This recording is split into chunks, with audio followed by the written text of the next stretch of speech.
Good morning, Hannah. Good morning, everyone. Thank you very much for having me and joining us this morning for this topic.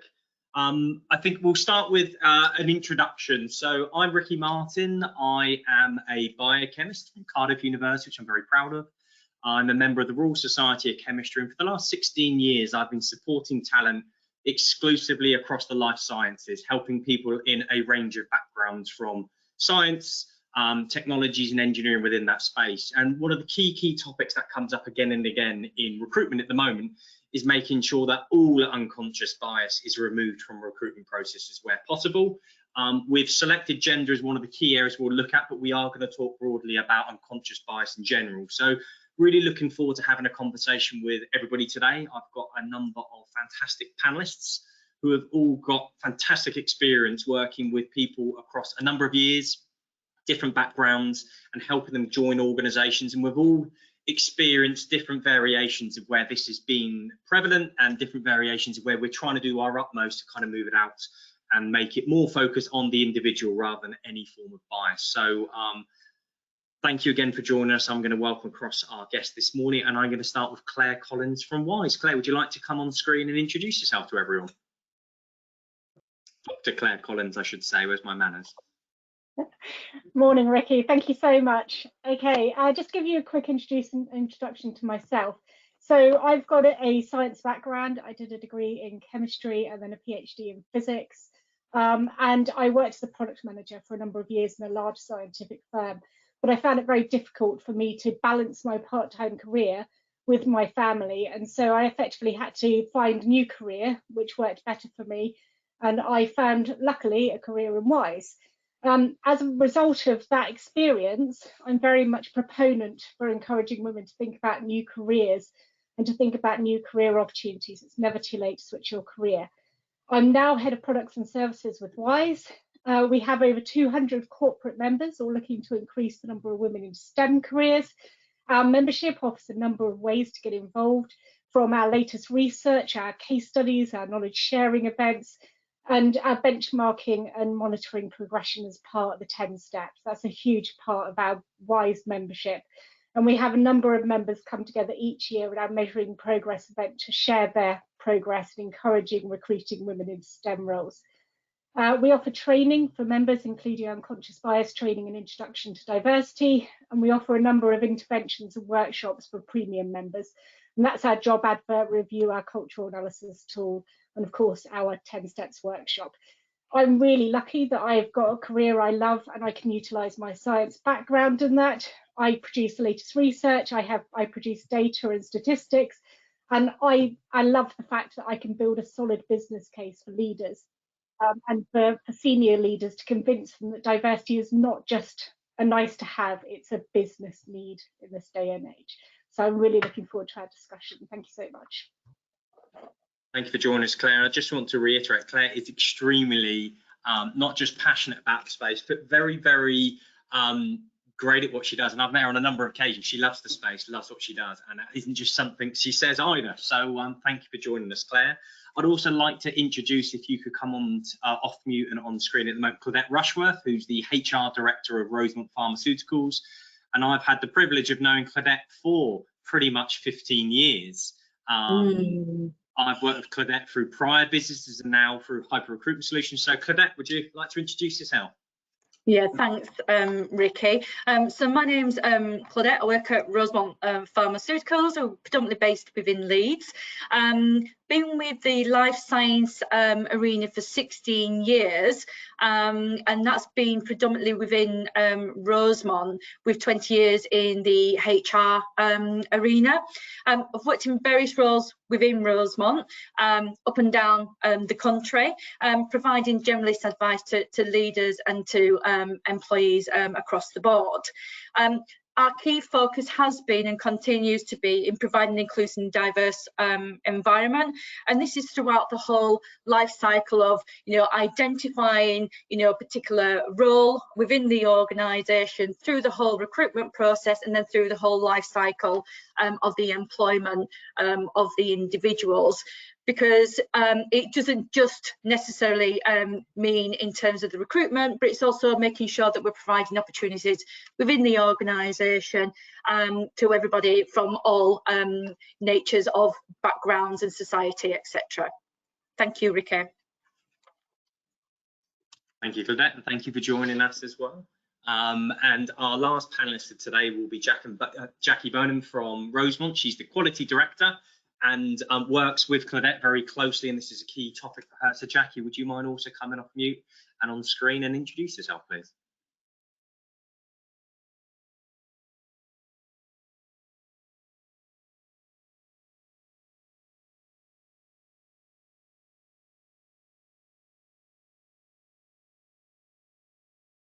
Jacki, are you still with us?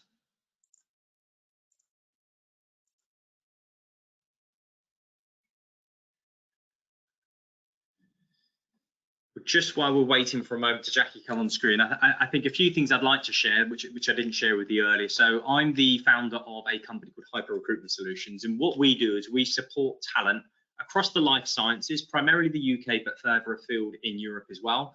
And our objective, what we're trying to do, is work with amazing businesses that can get great talent into companies that can actually help to drive medicines to market. So I share that because the recruitment process is something I live and breathe every single day, and we're going to try and tackle each part of that. So I'll go quiet. I can see Jacki's joined us. And Jacki, if you'd just like to say hello and introduce yourself, please. Apologies, had a bit of a technical issue then.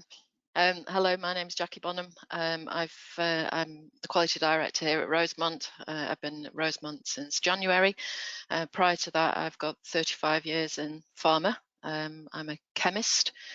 I started off really on a very old apprentice scheme, which was known as the YTS many years ago. And I was incredibly lucky in the pharmaceutical company that I worked for, because they sponsored me to do my degree in chemistry.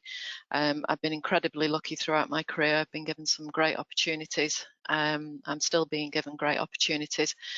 And the ability to give everybody the opportunity to do what they want to do and to achieve what they want to achieve is incredibly important to me.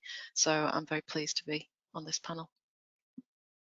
Thank you for joining us, Jacki. And for everybody who's in attendance, we do have a chat box that is open. I'll be monitoring the chat box throughout our conversations. And please, if you have questions to either any individual panelists or to the entire panel, please do put them in there and I'll try and cover as many as possible. And if I could ask everybody now to come on screen, the entire panelists, Claire, Jacki and Claire, if you didn't mind joining me again on screen. What I'd like to do is kind of move us into our first question. So just for everybody who's listening, rather than trying to make the structure that every question is going to every individual panelist, we are going to speak openly as a group. And then we move into the recruitment process. Claire's going to help us to look at the earlier stage of the process, how a company represents that.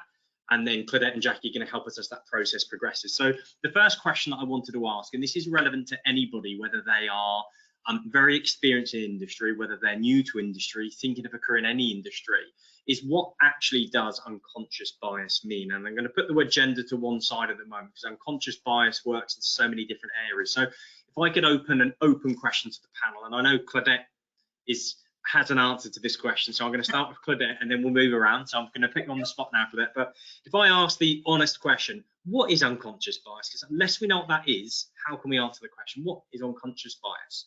So I take unconscious bias about the associations that we hold, so outside of our conscious awareness and control. So, you know, unconscious bias affects everyone, and unconscious bias is triggered by, you know, how the brain automatically make quick judgments and assessments around what is in front of us and around us.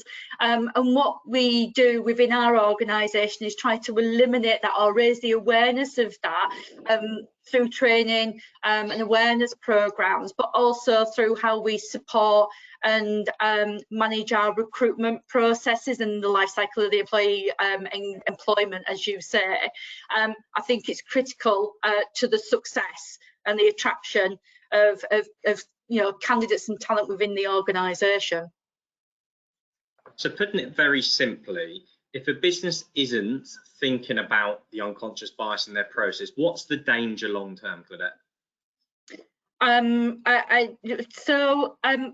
For me, it can open you know, the awareness in terms of, you know, we won't get the right talent within the organisation, and actually it could have a detrimental impact to the reputation of the organisation. That's how I see it in my voice. In other words, if we don't get it right, it's going to have challenges for everyone. I think it's very key there. Yeah, and to Claire and Jackie, if I ask the same open question at the front end, was what does unconscious bias mean to either one of you? So I'll break in first, if you don't mind, Jackie. I've got a really good example that we use in one of our training sessions, which is where we try and give people a really sort of physical feeling of what unconscious bias feels like. And that's when we talk about a very open discussion about, you know, I was talking to my plumber the other day and she said that, and we would talk about that. And then we say to people, what did you feel when we said the word she? Because traditionally people think of as plumbers and mechanics as being male. And so people get that little tiny feeling inside of, oh, didn't expect that. And then their conscious brain takes over and says, why not? It's ridiculous. You know, of course a plumber can be female. But I find that's a really useful technique for telling people what unconscious bias feels like. It doesn't mean to say that you're wrong about something or you have a particular conscious bias. It is literally unconscious. You think, oh, and then you think, why not? Yeah. Perfect. Thank you, Claire. In a very simple way. Yeah, I echo what the other two ladies have said. It's about making, it's where your brain will make a judgment about something, and then, you know, sort of rationale then steps in and you start to think about what that judgment is and why you've made it. But, you know, it's not allowing that judgment to cloud your view or your mind going forward in something. So for me, unconscious bias is that, as Claire said, that little doubt that triggers in your mind, and then you address it and you get past it. But it's making people, as Claire said, aware that that happens. And I couldn't agree with any more of your response, and thank you. And unless we replace every human being with a robot in a recruitment process, and it's done without people who are making any form of personal or people decision in there, which isn't going to happen overnight, despite certain parts of having more automation. If we look at the recruitment process now, and I'm going to break that down into some simple parts and really look at the things where we can be doing more, and I think it would be useful to understand how some businesses like Rosemont certainly are trying to tackle this. But if we look at recruitment, there's a number of elements. There's a number of elements where a company is trying to put a job description out to attract talent. So once they've identified a job or a need they need within a business, they need to present something to the market for people to be able to apply to. Then people apply to that role, then we're going to have people going for an interview process where they're going to be made on a long list, a short list, a decision that's made. Are they suitable for the business's culture, technical skills, environment, whatever that might be? Sorry, I think there's really a lot of wind going on in the background in my office right now. Then we've got the onboarding process, actually people waiting to start a business. And then we've got the reality of joining a business. I've interviewed, I've seen something that looks great, and now I've turned up. So if we start at the front end of that process, and I'd like to start with you with that, Claire, looking at the front end. If we look at when we're putting together our thoughts of what we're hiring and how we represent that to attract talent, we want to be avoiding any form of bias at that point, particularly gender, but all areas of bias. How do we start? So for me, I think that it's really important companies remember that these days, with all the information available on the web, you are not only interviewing somebody, they are interviewing you at the same time. They are looking at your company, they will look at your company in advance, they will look at the website, they will come along to the interview and they will judge you on how you look and what your company looks like and how you're portraying that company. And so a lot of the work that we do with organizations is about looking at the way in which the company portrays themselves and ensuring that they get across. They may have fantastic D&I policies, but if it's not right on their website and it's not right in their job descriptions, people are not necessarily going to be interested in applying for those roles. And so it's just simple things like looking at the images on the website. Do you portray females on the website? Are they all wearing hard hats? Do people actually wear hard hats within your business? Does this accurately portray what people are doing within the business in STEM roles? Is there a D&I statement on the website? Do you have corporate social responsibility statements on the websites? You know, people want to know about the company they're working for, and women particularly want a career that has an ethical implication often. You know, they're looking to better the environment. A lot of girls these days looking to go into environmental careers. They're talking about company ethics. You know, does the phrasing in the advert, are you using gender neutral language? Is the company upfront about flexible working hours and policies? All of these aspects influence a candidate's opinion of the company and the job and the role that they're putting themselves forward for. And I think it's just so key to recognise that you are not only dealing with your own unconscious bias and those of your interviewers, you are dealing with the unconscious bias of the people who are actually applying for these roles, and you want to make the best impression to begin with. I think what's really interesting there when you're looking at is a company representing themselves to the marketplace that they're trying to attract. We had a conversation yesterday about companies showing maybe if it's a bus company showing pictures of buses, not people, using that as probably an example there of what are we trying to attract? Are we attracting a bus, or are we attracting the person to work within that environment? And I think, and one of the topics we also discussed yesterday, I think it's important for everyone to know, if you want to look at that in terms of how you're representing your jobs and you want to represent people and showing how it shows your organization, I think firstly it needs to be true. Don't pick a stock image.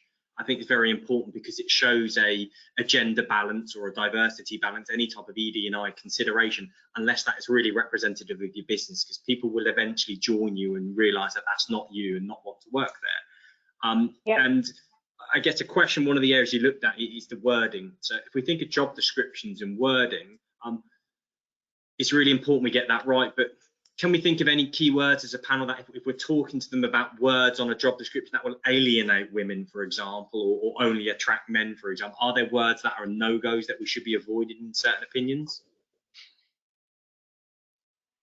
The only thing that I can say, Ricky, we don't consciously write our job descriptions so it's aiming at any particular gender. I find it just quite easy and quite natural, and so do our leaders within the organisation, to only specifically concentrate on what the experience, the qualifications, if required, is needed, and what the actual desired outputs or deliverables are. We make it quite clear what we're trying to aim to achieve. So we try to attract individuals into our organisation that have a true connectivity on what we're trying to do, and that is trying to produce prescription medicines and to either enhance life with individuals, or you know, give them a better life than what they already have. We also make sure in terms of our job descriptions that we are quite clear on what is expected of our core values, and our core values, you know, has, you know, integrity, which we all class as respect as well at the same time, but inclusion. Everybody within the organisation is measured against that. So I know that's not answered your question, but I just find it easier to keep it open, because every single opportunity in our job is open to any gender. Yeah, and I think if we go down the unconscious, because you are right, people aren't necessarily writing a word to attract, but if we look on the unconscious perspective, if there are more masculine determined words, so words like confident, words like driven are very masculine, whether we realize that or not from the unconscious perspective. And what you'll find statistically is more males will likely to apply to a role with those words in there. So there is an element where some businesses will use technology to screen for certain words and highlight them, but there are other words like interpersonal, honest, that actually are going to be more feminine focused. And what you'll find is if you put masculine terminology in your job descriptions, less women will apply. If you put more feminine focused words in there, it doesn't actually put off men, but it will encourage women. So I think what the point I'm trying to make is job descriptions are more than just splatting a reused job description that's been used for 15 years, which happens quite frequently across many businesses because of time. The thought process at the front end can have a bigger impact to the business long term, and it does take specialist internal or external to play part of that. If we then look at, okay, CVs have then come in. Jackie, we had a conversation yesterday about how we can maximize hiring the right person into a business and not making unconscious decisions. You gave a really good example to us prior this panel yesterday of somebody in the family who'd gone through a process. Would you mind sharing that with me about selection processes? Helping? I don't mind at all. Yeah, so I was telling Ricky that my daughter has just graduated in law, and has to do a conversion course before she can become a solicitor, and so she's applied to lots of solicitors, but the one that she's actually working for, they started the recruitment by, she was a number, which maybe for scientists seems quite alien actually, but that was how they did it. So she was just a number, and until so far down the selection process, so she had to send a CV in, so they only saw, the people who were choosing only saw the parts of the skills of the CV. They didn't know that it related to a young woman or a young man indeed. And they went through assessment days, and then only until it became down to the face-to-face interviews did they actually then realise that this number was my daughter Eleanor, and she actually got the role, and she's gone into an industry in law which you might say is probably more male dominated, and she sees in the company that she works for a lot of gender diversity. She's working for a lady solicitor, and she's learning from both male and female solicitors. But as I say, until that point, they didn't know her gender at all, and she really found that quite refreshing, because you know, I've got two daughters, and I've brought them up both to think that they can do absolutely anything they want to do, and that nothing should stop them. And she found that very refreshing, because she just then was able to be herself, and they took her based on her merits. And that's for me, is a good example of how you can actually start to break down that gender bias, because you're just looking at the skills that person brings. And what's amazing, that's probably an extreme example of what a company are doing. They are blind challenging fundamentally a candidate in a process to select the right person, and not allowing that to creep in. Claire, I know in time we've spent in the past, WISE generates a lot of data towards females in industry and STEM. Would you mind sharing some of the data of how that's evolving and changing? Because I think what's very clear is a lot more needs to happen as the years move on to encourage women into STEM industries. Stuff's happening, but more happens, and tackling unconscious bias is one element of supporting that. Is there data you could share with us, please? Yes, of course. So we monitor statistics on an annual basis on the number of girls who take GCSEs, A-levels, and go into the workforce, and in what we call core STEM roles. So those are roles which are the data-driven sciences. We're not necessarily looking at the healthcare sciences like doctors and nurses. And at the moment, in 2020, the number of women in those core STEM roles was just 24% of the workforce were female. If you split that down further, you look at women in tech, for example. In 2009, we had 15.7% of the workforce as female. In 2019, that was 10 years later, and that's a nice round number I'm going to give you, not the latest number, but it's a nice round number. 10 years, we only went up to 16.4. So that's around about 0.7% difference for those two. Engineering was actually a success story for us in a way. In 2009, they had 5.8% of the workforce as female. 2019 was 10.3. Now, you know, it's just the engineering firms have put a lot of effort in that time frame, in those 10 years, to attract more females, but progress is slow, and it's not easy to make that change over a very short time. You know, and we see disparities in regions as well. So England and Scotland and Wales, for example, we're starting to look at those regional differences. In England, it's around about 24% women are female in the core STEM workforce. In Scotland, it's 27%. In Wales, the data's really patchy, actually. We can't really tell. We think it's 13% from the data we have this year. Last year, it seemed to be 21. That's a huge difference, you know, so we really need to get more data and understand that. But it's really interesting to look at those differences. And if anybody's interested in further statistics and all of that, we've got everything from A-level, GCSE, apprenticeships. They're all on the WISE website. Thank you, Claire. What's quite interesting is we're starting off at kind of GCSEs and A-levels there, which means it's something that we need to be tackling early. And I know Rosemont, as a company from working for a number of years, are trying to focus on that. So for that, I guess what's really useful for hopefully for people to hear is, how are you trying to help a younger generation come into the workforce, the pharmaceutical sector, particularly female? What are the steps Rosemont are taking? So we've invited previously a number of secondary schools prior to selecting their GCSE options to come actually onto site so they can undertake, you know, facility tours, because we've got a very impressive facility that's here, and speaking to the experts in terms of, you know, what it is that we're trying to achieve and what opportunities you have and how do you get that step through the door. And that's something that we want to continue to do. But also, you know, getting some of the experts within some of the areas where we may have more male versus female or vice versa, you know, to go into schools.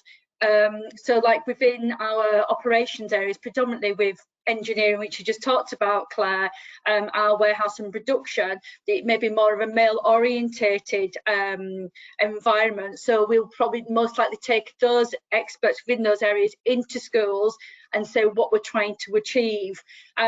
We've actually had as well previously where we've had females applying for these roles, being very successful. So what we'll be using is using some clear examples of how, you know, having females within the production areas and how they've actually progressed and developed much faster and further than, you know, what we would normally anticipate. So obviously it's prior to the GCSE level that is really critical to us, and having those working relationships with local schools, but also with local colleges as well, and making sure that, you know, we offer out schemes, you know, to individuals that probably don't even have the professional qualifications to come into our arena. So we kick-started the apprenticeship scheme last year, and Jackie is definitely an advocate of that as well within her quality arena, and she's had experience of where she's had successes of that. So, you know, there can be a pronged approach. We are being more open now than ever about whether it's a necessity to have that qualification before coming into the organisation, or is it more important to establish them within the working environment, getting used to coming out of that school environment, that educational environment, into the work environment, and then progressively supporting them and sponsoring them through any potential qualifications that may be needed. And if we look at that, I guess what we're saying is traditionally you must have a degree, and in certain levels of certain fields it must then have a PhD to progress. It kind of has been like that over the years. Are you seeing a difference now that maybe Rosemont have been more open to what level and what level of qualification? Are you seeing a difference to, I guess, the gender balance or even the diverse balance within the business? Absolutely, it's offering more opportunities now. It's opened up more opportunities. And actually the weighting is somewhat differed in the years that have come, because we are hell of a lot open of being able to see how people can demonstrate their credibility, their aptitude, you know, their willingness to learn, than actually going and having the theory. It's great to have the theory, but I don't believe it's actually essential, because we can teach people on the job what it is that we're looking for. So absolutely, we have come even more open to this, and it's even the same when we're providing opportunities from some areas into other areas that might have required a qualification. Even they are now open now to, they've established themselves, we recognise them, they're credible, we want them in our team. And I guess if we follow what we're looking at, there's been more open-minded to the talent pool. We started off looking at how making sure that when we're advertising for it, we're making steps in order to remove unconscious bias. And Jackie, I'm going to kind of, the next stage after the application, which is kind of what you mentioned your daughter went through, is then the interview process, which can be an amazing thing for some people to join a great business, or actually everything can fall short at that point. Unconscious bias really can come into it. I mean, what steps do you believe either you are doing at Rosemont or should be taken for companies at the interview process to try and remove unconscious bias?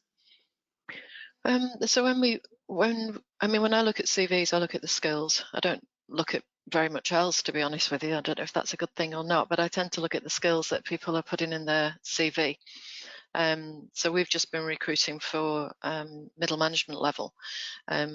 To be honest with you, the people who are being interviewed, I kind of expect will have the skills to be coming for that role, although we have also interviewed somebody internally who isn't quite there, but we gave her the opportunity to interview, and And we also really not just looking at the main skills that they bring from a technical point of view, but also their skills at the softer side, the leadership that they bring.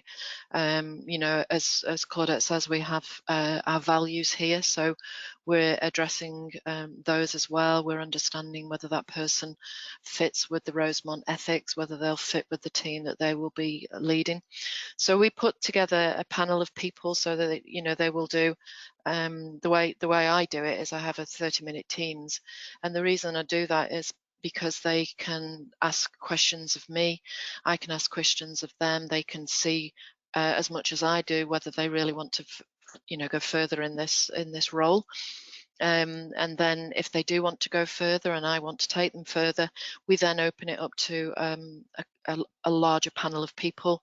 We ask them to come and interview. We did OPQ for this role, and then our sort of questions and our interview techniques are based on trying to tease out from these people the softer side of the role as well, and we found that to be quite beneficial on this occasion. I have to say that rightly or wrongly, all the people that we interviewed were female, and they, you know, and actually today one of them is actually coming now for the second part of the interview, and that is to meet the team. So she's coming in to have lunch. So that's not an interview, that's just really for people to get a feeling of whether she you know, still wants to proceed, but also to get the team to have that opportunity to ask their questions, because it's quite important. This person will be leading them. So it's not just an interview with me and I take them through. It's extending that so that they get to meet a few people on site and other people get to meet them. We do a tour of the facility so they can see from a facility point of view what we're offering. They can understand also what the ethics and the feel is of the company when they come, and I think that's quite important as well, so that, you know, we don't want for them, it's not great for us if somebody comes and they don't feel great about being here, and it's really not great for them either. So that's why we extend the interview process, so that hopefully they're the right candidate and we're the right company for them, and that's how we go about it. But we change it, don't we, Claudette, based on also on the role and the level. So it's not a one size fits all. But it is really about making the person in whatever level that you're interviewing feel that, you know, Rosemont is the right company for them when they get here as well. And I think it's key as well that as a business that we take any emotions out of this. So we do a score-based competency criteria, and we also make sure that there's no individual on their own in the interview room, and that also where we have 2 stages or even sometimes 3 stages, because we might have an OPQ or we might have a presentation or something else that we want to do, that we've got different people at those different stages as well. So it makes it even more successful, but also it makes sure that it validates exactly what's on paper actually truly matches what we've actually been measuring with that interview process. I think one thing is really... So I was going to say, can I break as well with we did some tech research last year, so we were looking at women moving into tech careers, and those transferable skills, those softer skills, the communication, the being able to communicate these thoughts and these ideas to people, that was really valued by practically every employer and everyone we spoke to. It came across as one of the biggest skills that people can have, and that's really key. I feel we haven't really mentioned returners, which is the opposite end of the scale from school leavers. But, you know, when you look at returners, you look at people moving into the workplace, having had a career break of some kind, those transferable skills and the opportunity to retrain are an area that I feel many employers really don't utilise much, and they need to think more about in future.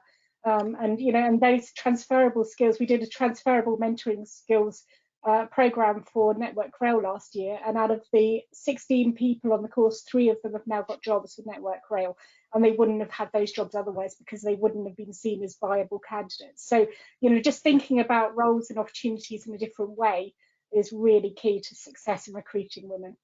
I think you're absolutely right as well, and Ricky, I might be going on to something different, but one of the gaps that we really do need to concentrate is promotion or bringing in females into more senior roles within the organisation.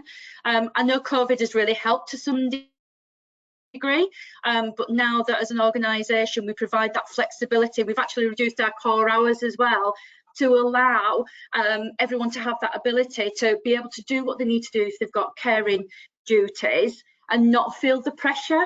So there's the opportunity for people, for females as well, to grow within an organisation into senior roles whilst having flexibility to be able to do childcare and, you know, enhance their career as well at the same time. I think what's really interesting is if we look at the marketplace, the talent pool, there are more companies hiring than there have been for quite some time at the moment. The competition for talent is huge. And whether we want to admit it or not, the available talent in the workforce is slightly lower than it has been for a few years, because the availability of people coming into the country is being much more limited because of COVID, because of Brexit. All of these things, we can moan about them, but they've happened.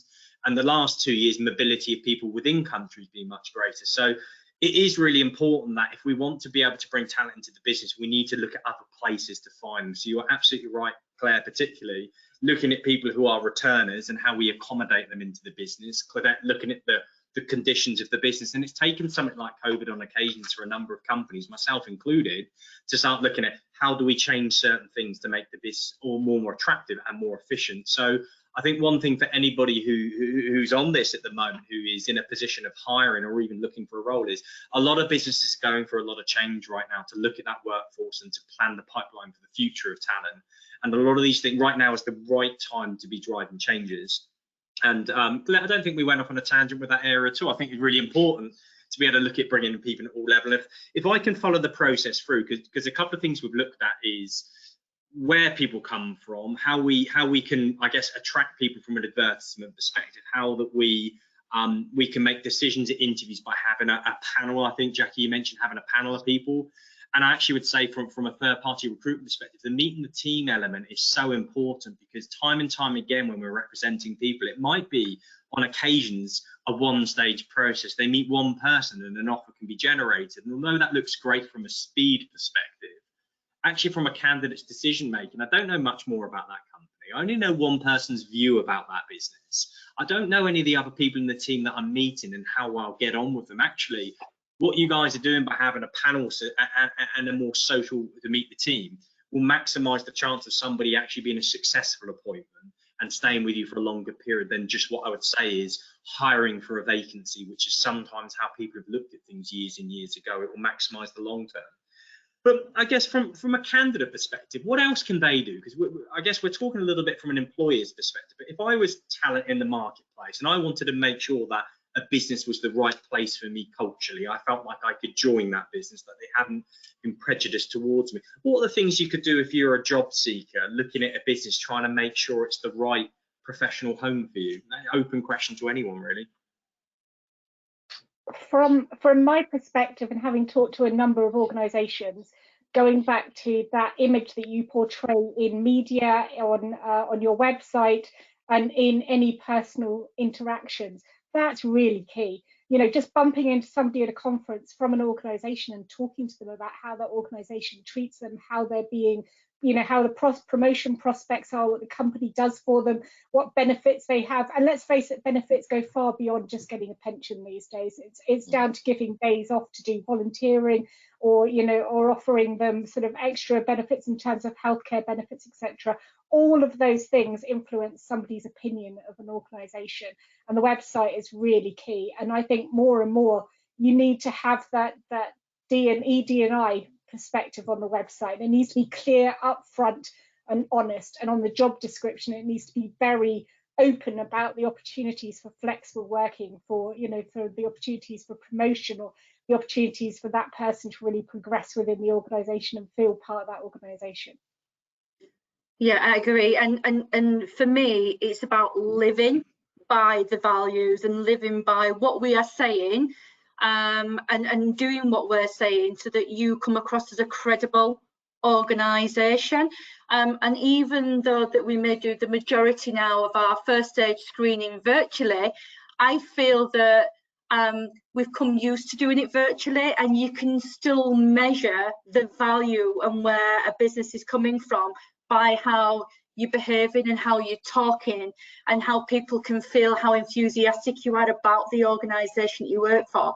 And I think a really great story for Rosemont as well is, you know, we have got the data to show that we're very diverse, not just gender, but we are very diverse across our whole organisation, and we can certainly give evidence about what we are doing as well going forward. So when we talked yesterday, Ricky, you know, we've just gone through an assessment for our Investors in Diversity accreditation. We're already a disability confident organisation, for instance. So there's lots and lots of things that you can do to demonstrate on your website, but also sell when you're on an interview as well with the candidates, because that goes back to they're interviewing us, not just us interviewing them. And I think that's part of it as well, is your honesty when you're on an interview. You know, if you're telling, you know, all companies have challenges. So, but you know, I think fortunately, if people can start to come on site, so that the candidate who's coming today went around the facility with our operations director, and her feedback to me was, you know, how people were with him and how they talked to him and how they were all smiling. You know, you clearly were living our ethics and values, and that was evident from the walk around. So, you know, I think there is a place for remote, of course there is, but also it's quite nice when people come on site that they can actually see that we are living our values, and that's evident to them. So I think that was incredibly important too. I think another thing of how we measure our diversity, again, not just through gender, is our engagement survey. So we scored 95% from our engagement survey in terms of we are a diverse and inclusive employer. Hence why we're going for the Investors in Diversity accreditation. I think that's got a lot to say, and I think we just need to keep on promoting that as we keep going through that talent attraction process. And I think one thing we need to remind ourselves, I mean, we work with Rosemont, we have a very good feel from my business perspective of all of the steps that you're making, and you guys are definitely far above a number of peers in the industry who are trying to hire but not putting all the relevant steps in to be the right employer. And I think the thing that everyone needs to realise that's come up twice already is interviews are two-way processes, but anytime you're entering a recruitment process as a candidate, please remember, it's easier said than done when you're in a job, maybe because you've got a salary and an income to support a lifestyle, but candidates and talent have a choice of if it's the right home for them. So what I'd always say is do the due diligence. Like Claire said, look at the company's ED&I policies, look at their EVPs, their employee value propositions. How is that business? Where you can, look for case studies of people who are happy, look at tenure of staff.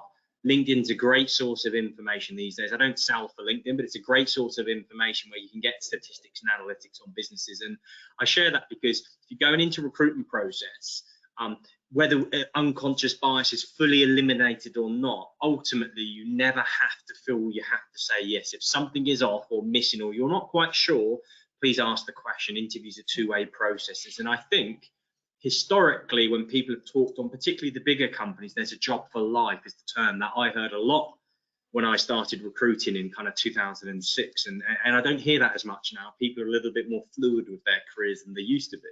But you don't have to feel like it's a job for life. It's a job for you at the right point in time to build the right skills and have the right home. And I think it's really important people remember they have a decision to make themselves when they're going into that. And companies are doing everything they can to make them as attractive and representative as possible. But as a candidate, ultimately the choice sits with you.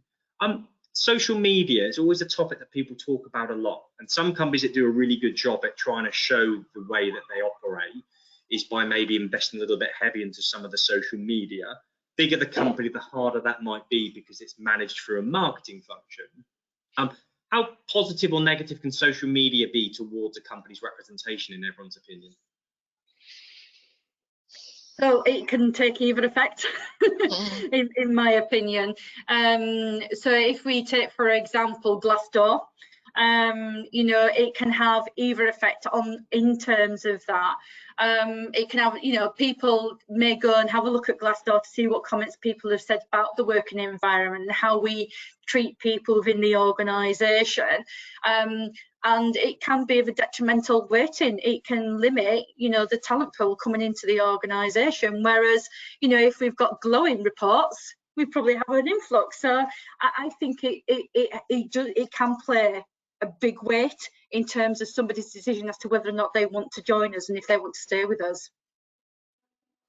I think there's also an interesting platform, by the way, Claudette. Sorry, Claire. I just said because Glassdoor, I think a number of years ago, might have been a more powerful tool, but what it has started to become, whether I want to admit it or not, it's started to become more of a venting platform than it has necessarily to be a well-balanced platform. And I know businesses in the recruitment sector, this is, that before a company accepts certain resignations, not my company, by the way, they will insist they get a positive Glassdoor before resignations are accepted. So it can be a false economy, Glassdoor.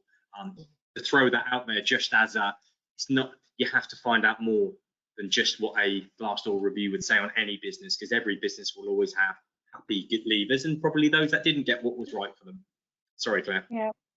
No, I was going to say, actually, Glassdoor I've always taken with a pinch of salt, actually, before I go into what I was going to say, because as you say, it's a venting platform as much as anything these days, you know, so I would much rather go by other people, by social media, by what people are saying on social media about those companies, not necessarily Glassdoor. What I was going to say about social media, it's, you know, it is that double-edged sword. It can be a great way of promoting things that your company is doing. But it has those downsides as well. For example, NASA, I think, had a very, very public failing a couple of years ago where they promoted the fact they were going to do an all-female spacewalk. And it was all over social media. We had, you know, they had the media out, everything was going great guns for it. Everyone was really, really sort of enthusiastic for it. And then they found they hadn't got 2 spacesuits that fitted the women. And they had the wrong equipment and they couldn't send the women out. And the backlash on social media was horrendous for them. And so it was a real, you know, it really did damage their social credibility. And so you've got to be very careful about that. If you're going to make statements, if you're going to make big, bold, you know, sort of marketing ploys effectively, you have to make sure that you're ready to back those up with the information and check you've got your spacesuits in stock before you do it. Luckily, I don't have, none of us have to worry about the spacesuits, but I've never heard of that one before. But that is, you hear it, it's comical, but obviously serious and tragic. We haven't got loads and loads of time left, so I just want to remind anybody who's actually in attendance, please do, if there's any questions, none have actually come in yet, please put them into the chat box if there's questions you want to pick up. But one of the key questions I'm really keen to hear from everybody is, we've discussed lots of different things in the recruitment process, and if there was one thing, let's assume that a company's not doing anything at all. If there was one thing that a company could go and do immediately to make a quick impact, or at least a impact, what would that one thing be, and why, if possible?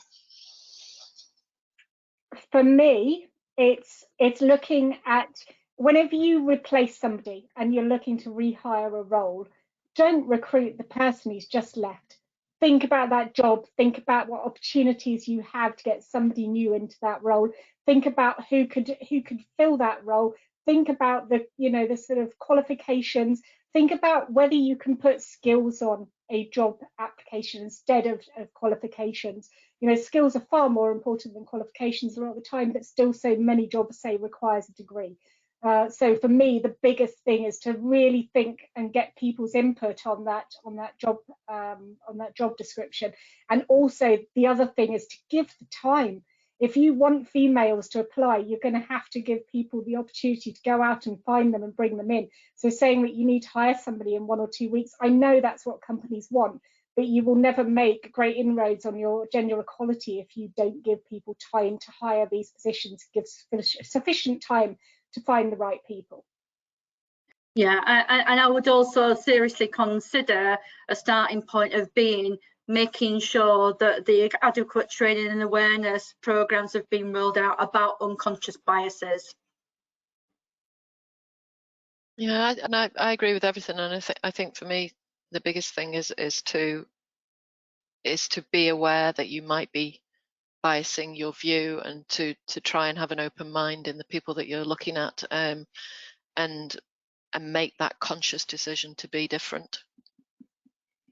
Thank you. And from a recruiter's perspective, the one thing that I would say very quickly is you have to look at who's in that interview room straight away.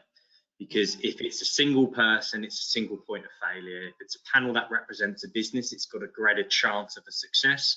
But I think it's very important that whoever sits in that interview room, they are a representative, or their collection are a representative of that business. Because time and time again, I say, if you put someone who interviews, you've been interviewing for 40 years, never had any interview training, which happens quite a lot, people need to be aware of that. That person might make a decision because they like to go for a beer with them, and that's not the person the business is hiring. So my advice very quickly is to look at whoever sits in your interview room and make sure that's a really, really clear strategic decision and consistent with everybody that comes into your interview for that particular role, not just the one person you might want to hire and do it right. That's a really important thing in here. I'm just waiting. I'm about to be sent a couple of questions across because the chat box, there's a couple in there and I haven't addressed them yet, but I can't see them at the moment. I'm just waiting for them to come over from Wise. Is there any other thoughts to share on unconscious bias in the recruitment process? Are there any thoughts that we haven't covered as a panel we'd like to share?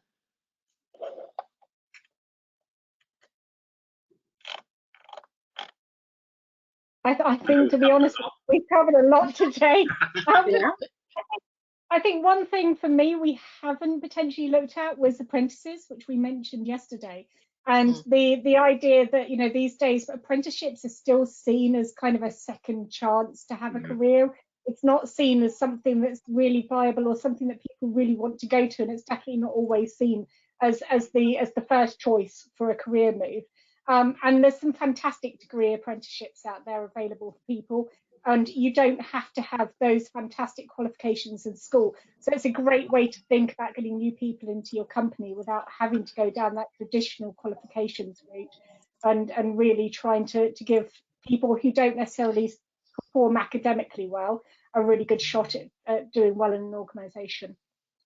Yeah, I mean, as Claudette said earlier, I've seen apprenticeships in my former company, so I was there longer than I have been at Rosemont, but I've seen the benefit of that from taking some young people who perhaps think that they don't have a future or they don't have that opportunity, and really turning their lives around, and that was young men and young women, and real positive vote for it because it really worked.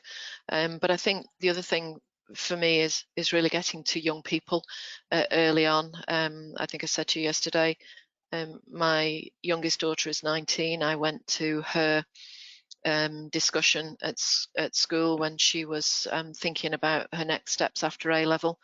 There was 20 slides, and I think 2 or 3 were about apprenticeships. The rest were you must do a degree. So I think it's trying to tackle maybe the bias, the academic bias that's in schools, that actually there are other ways to do to have a career and to do very well in a career, and it's not always about the degree. And as Claudette said, I have 2 people in my team here who are doing their degrees while they're here, and they've both just this week found out that they've passed with distinction their first module. So that, that's absolutely great. That's the kind of thing that we need to be promoting, because they are incredibly exceptional people, and they're getting an opportunity to further their academic career as well as getting an opportunity to work and develop within their skills within the workplace as well. So it's really good news. And actually looking at apprentice kind of leads us on to another topic to an extent, and Claire, this might be a more relevant question to you, but a question that has come in is, we were looking at earlier how that we can support more females coming into the engineering environment. And sometimes that can be for apprenticeship routes, and other routes might be. One of the questions coming here, although good developments have been made from a gender perspective into it, what about a gender diversity perspective? Is there any statistics or understanding of, are we advancing all women across minority groups within to engineering? Is there more that can be done to support other backgrounds, not just women?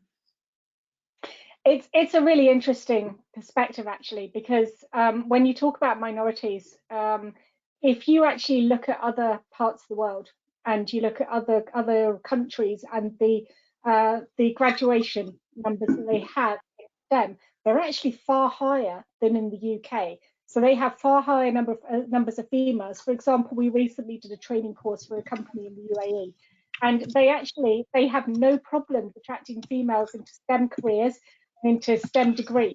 The problem they have is trying to get them into the STEM workforce afterwards. So those women are out there, they are qualified. One of the things we always say with the 10 steps is that if you try and change gender diversity, females count for over 50% of the population. You will definitely make impacts on all of those other minorities and disabilities, neurodisabilities, all those different areas. You will make an impact by trying to change just some of the simple things that we've talked about today. And you will have a difference. You will see a difference in those, and make that impact. It does take time, though. I will tell you that. Well, sometimes it's a cultural evolution of how a business appoints, how they hire, and how they look at the workforce, I guess, and how the workforce of the future, not the workforce of what was yesterday.